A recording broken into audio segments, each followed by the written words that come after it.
Welcome to Colorado State University's new podcast, The Audit, where host Stacy Nick talks with CSU faculty about topics ranging from their latest research to current events.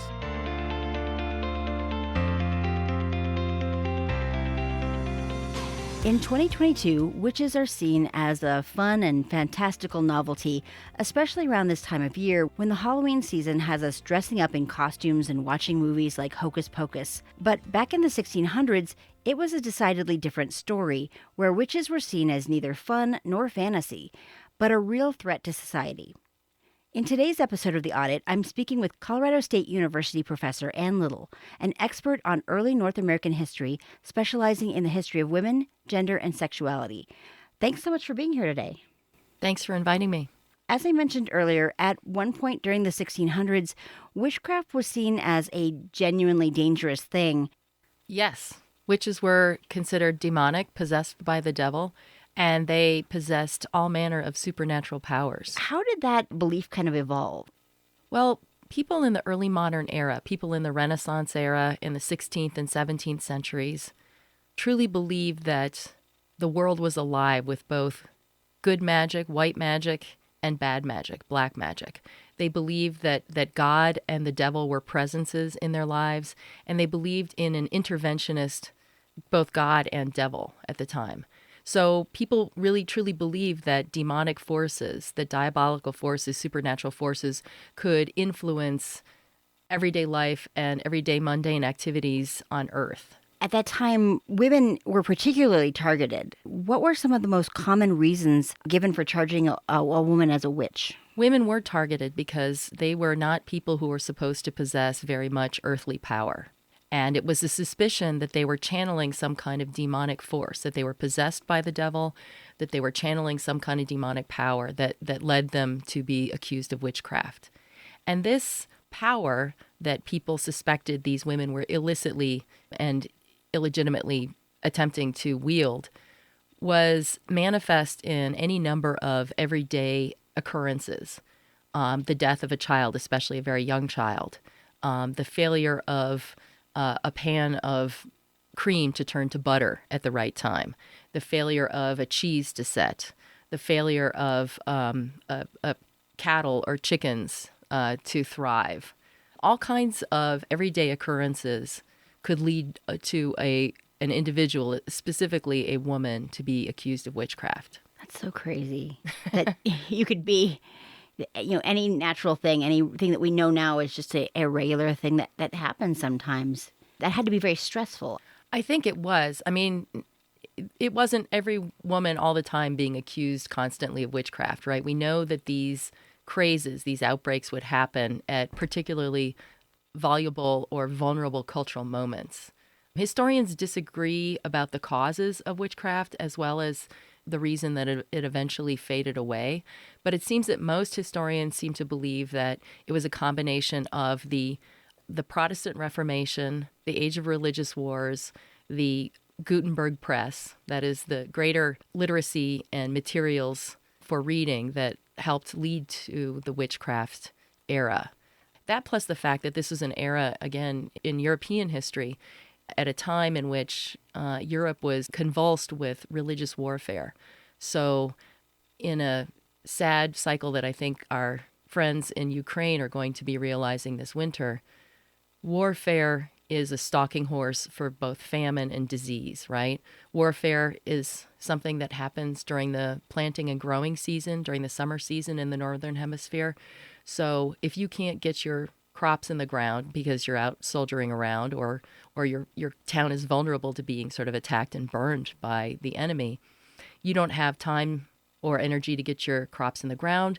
If you do, you can't get them out of the ground because they've been burned or destroyed. And that kind of nutritional insufficiency can lead then, therefore, to disease. So warfare, famine, disease, they're all these interrelated phenomena that left a lot of people, especially in very war-torn regions like central Germany in the 16th century and even parts of England in the 16th and 17th centuries, as being very vulnerable. People were very worried about their ability in these little agricultural villages to provide enough food for themselves and their families.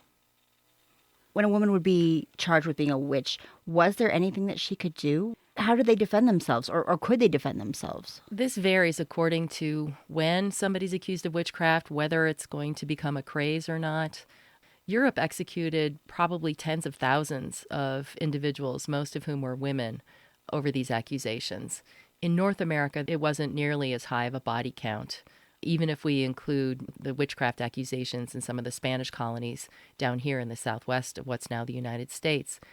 But for example, in a case I know of in Connecticut, a woman was accused of witchcraft, and her husband gathered a petition with something like 60 or 70 signatures or marks ascertaining to the truth of what was in the petition, basically testifying that his wife was a good woman who had never troubled herself with any other men's business and that she should not be executed for witchcraft. So showing that you have significant community support is a really important thing. Perhaps we should talk about why somebody would be accused of witchcraft in the first place. It wasn't just the fact that an individual might have been suspected in the death of a child or in the death of domestic livestock or in some kind of what we would see as an easily explainable natural phenomenon, but that would have been unfortunate and potentially life-threatening for the individuals who saw it or witnessed it, experienced it. The kind of woman who would be accused of witchcraft was overwhelmingly likely to be an older woman. So a woman 40 or older, probably postmenopausal. And she also was characterized by the phenomenon of being kinless, of not having close family members. Usually she was a widow if she ever had been married. And if she was a widow, in the North American context, she likely did not have any male relatives to whom her estate would go after her death. So she was characterized by being very alone in the world. There's a fascinating British historian named Lyndall Roper who's written a number of very persuasive books about witchcraft that I've read and that I've assigned to my students. And she argues that envy is a propelling force in witchcraft accusations, both the envy of the accused, what the accusers see in the accused, but also perhaps envy as a motivating force in the accusers. So there's this phenomenon of the older, disconnected, possibly, even a very, possibly mentally disturbed or angry person. It's funny when you read the witchcraft records for early North America in the Anglo-American colonies, they always talk about witches going about muttering. She was muttering to herself. She was muttering, right? Which is, I think, a habit that a lot of older people take on, especially if they live by themselves, right? They may talk to themselves. Yes, so muttering can lead one to suspect you of witchcraft if you're an older woman. But in any case, this idea of envy, she has something I want, or I have something that she wants. In particular, this seems to revolve around anxieties about fertility and the health of babies and children and the ability of women to conceive and give birth successfully. This idea that an older woman is envious of the fertility and the possibilities that younger women have. This seems to be something that Roper sees in a great deal of, she studies Germany, but I think that there's a lot of applicability to this concept in the English and New England records that I've read. I think that the general public has for a long time believed that accusing a woman of being a witch during this period of time was a very common event, and that this was also misused or possibly even as a way to punish a woman who maybe stepped out of line or was some way, and as you mentioned, kind of othered. There was something that set them apart. And I wondered, is that public perception accurate, or have we been maybe led astray by Hollywood? The myth that we have, that we see about the witch trials, how accurate is that? I think it's reasonably accurate. How many people executed for a fantasy is too many? I would say one.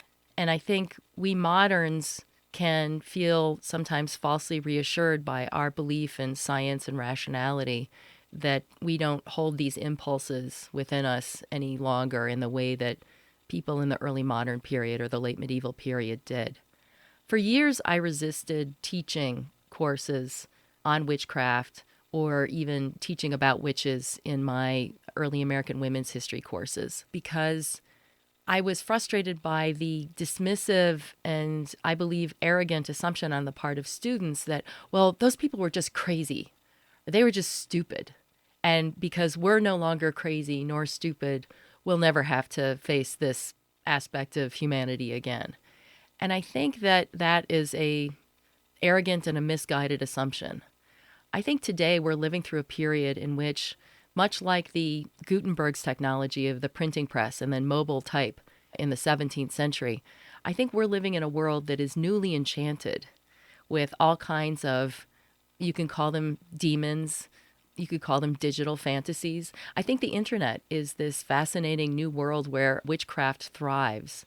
And not just witchcraft under the name of witchcraft, but witchcraft in the guise of strange belief systems that many people are impelled to believe and even impelled to do dramatic things like take up arms, join a cult, join ISIS.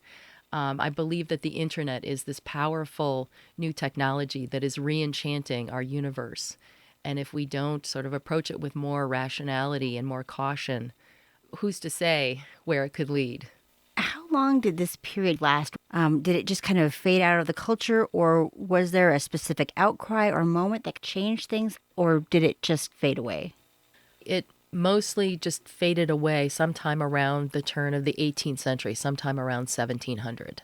That's in part because of the rise of the scientific revolution in the 17th century. It's due in part, perhaps, to the end of the age of religious wars at the end of the 17th century.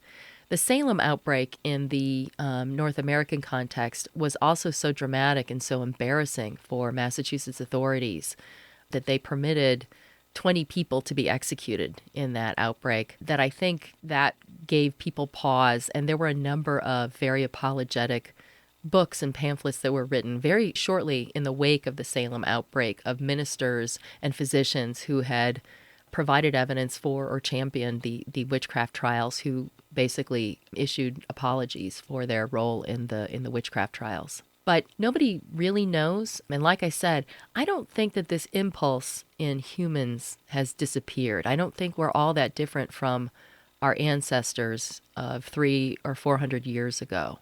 And I think that we should be on the lookout for evidence of the kind of mobbing and bullying that, to use modern concepts to describe it, the kind of mobbing and bullying of individuals that we see in the witchcraft trials.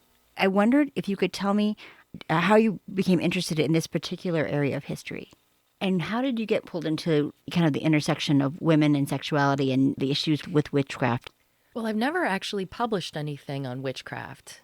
I've published a lot about troublesome women, but there's a lot of those in history, fortunately.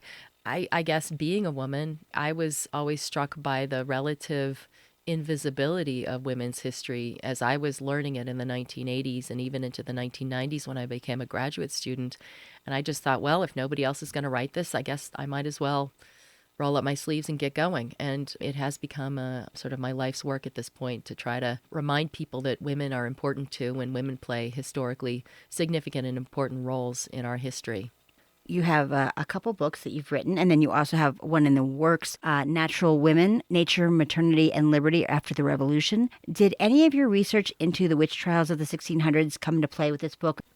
I'm glad you brought that up, because I think this book, even though it takes place more than a century after the end of the witchcraft trials, it was in part inspired by some of the reading and teaching I've been doing about witchcraft in the last few years here at CSU. I taught a course on witchcraft in early North America 3 years ago, and then I'm also teaching about the history of witchcraft, or have taught about the history of witchcraft in the course I'm currently teaching, History 358, Early American Women's History. And in both of those courses, we did some readings that suggested that anxieties about fertility, about families being able to have children and have them grow up healthy and flourish, as well as sort of the interconnections with agriculture and people being anxious about feeding themselves and their families. All of these ideas have played into what I'm writing about now, which is very much about women, again, a century later, who are literate and looking around, and they very much see the interconnections. They're thinking ecologically in a way that I don't think a lot of people even environmental historians today recognize, because their letters and diaries have not been read for environmental history purposes. But they're thinking ecologically. They see the interconnections between the fertility of the natural landscape, the fertility of the cultivated landscape, and the fertility of animals and humans who live on this landscape. They're seeing this as a whole ecologically.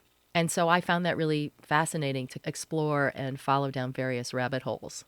Now, you also have been featured on the show Who Do You Think You Are several times. And that show helps celebrities kind of uncover their family histories. How did you get involved with the show, and what was that experience like for you?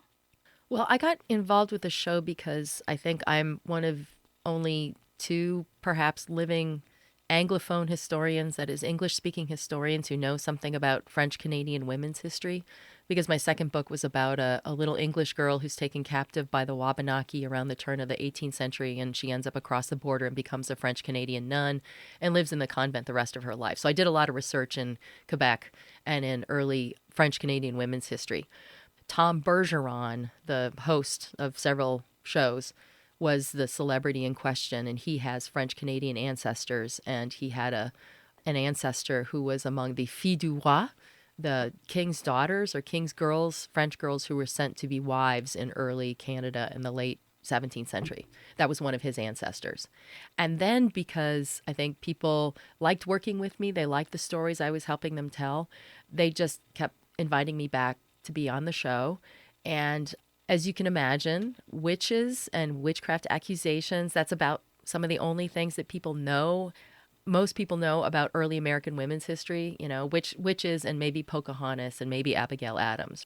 So they found a couple of celebrities, Jean Smart and Zachary Levi, who had accused witch ancestors and their families. And so they brought me out to help interpret and explain those family documents.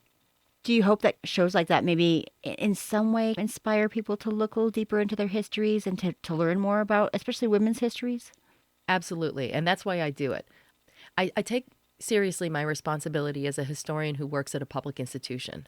A lot of money was invested in my education. And for me not to share what I know and not to encourage people to get curious about some of the things that I know would seem to be a misuse of my time and energy. I'm very happy to participate in any way I can that will encourage people to learn more about American history and their own family histories. Well, thank you so much for sharing your expertise. We really appreciate it. It's been really fascinating to talk with you today. Thanks very much. Ann Little is a CSU history professor specializing in early North American history.